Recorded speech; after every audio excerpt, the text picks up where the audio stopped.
সময়ের মতো কি আগের মতোই আমরা ফেসবুক এবং ইউটিউবকে কি রকম আমরা গতকালকে ফেসবুক, ইউটিউব এবং টিকটককে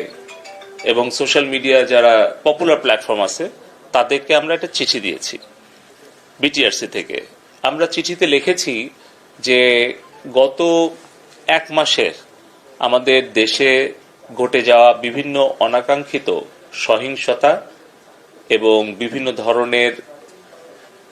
যেই প্রচার, গুজব, আপনি যেটা যথার্থই বলেছেন যে গুজব, মিথ্যা অপপ্রচার, এগুলো ছড়িয়ে যে বিশৃঙ্খল অবস্থা সৃষ্টি করেছে একদল ষড়যন্ত্রকারী, সেগুলোর বিভিন্ন প্ল্যাটফর্ম, বিভিন্ন কন্টেন্ট আমরা তাদেরকে বিভিন্ন সময় পাঠিয়েছি। কিন্তু যতটুকু তারা কন্টেন্ট টেক ডাউন করেছে,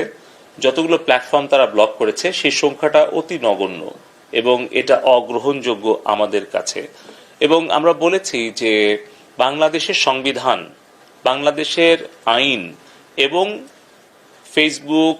ইউটিউব, টিকটক তাদের নিজস্ব যে কমিউনিটি স্ট্যান্ডার্ড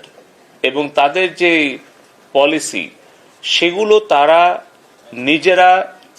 মেনে সংবিধান অনুসরণ করে আইন মান্য করে বাংলাদেশে তারা কি সাইবার স্পেসটা ব্যবহার করতে চায়, নাকি বাংলাদেশের সংবিধান ভঙ্গ করে, আইন ভঙ্গ করে তাদের নিজেদের দেওয়া কমিউনিটি স্ট্যান্ডার্ড অমান্য করে তারা বাংলাদেশে প্রচার করতে চায়। আপনারা জানেন, সংবাদ মাধ্যমে যারা মূলধারায় আছেন, যে কিভাবে দুজন ছাত্র মারা গেছে এই অপপ্রচার শুরু করা হলো ফেসবুকে, কিন্তু সেটাকে কোনোভাবে এটা মিস ইনফরমেশন বলে ফ্ল্যাগও দেওয়া হয়নি এবং তার প্রেক্ষিতে আন্তর্জাতিক কিছু গণমাধ্যম সেইটা নিউজ করে এবং কিছু দেশের মুখপাত্র সেটাকে তারা স্বীকৃতি দেয় এবং তার প্রেক্ষিতে পুরো দেশে এই ফেসবুকের গুজব, মিথ্যা তথ্য ছড়িয়ে যখন উস্কানি দেওয়া হয়, তার প্রেক্ষিতে কিন্তু তার বেশ কয়েক ঘন্টা পর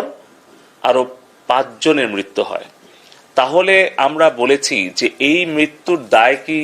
ফেসবুক এড়াতে পারে? এই সকল উত্তর দেওয়ার জন্য আমরা 31 জুলাই আমরা এই সোশ্যাল মিডিয়া প্ল্যাটফর্মগুলোকে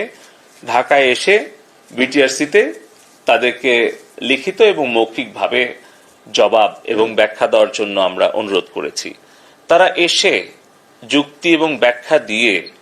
যদি আমাদেরকে বুঝাতে পারে যে সারা বিশ্বের সব দেশের জন্য তাদের নীতিমালা একই এবং অন্যান্য দেশে তারা যেভাবে কন্টেন্ট তারা টেকডাউন করে বা ব্লক করে, বাংলাদেশের ক্ষেত্রেও তারা সমানভাবে তাদের এই বৈষম্যমুক্ত আচরণ করছে বা করেছে বা করবে, তাহলে এগুলো আলোচনা, ব্যাখ্যা, বিশ্লেষণ করে তারপরে আমরা সিদ্ধান্তটা গ্রহণ করতে চাই। তো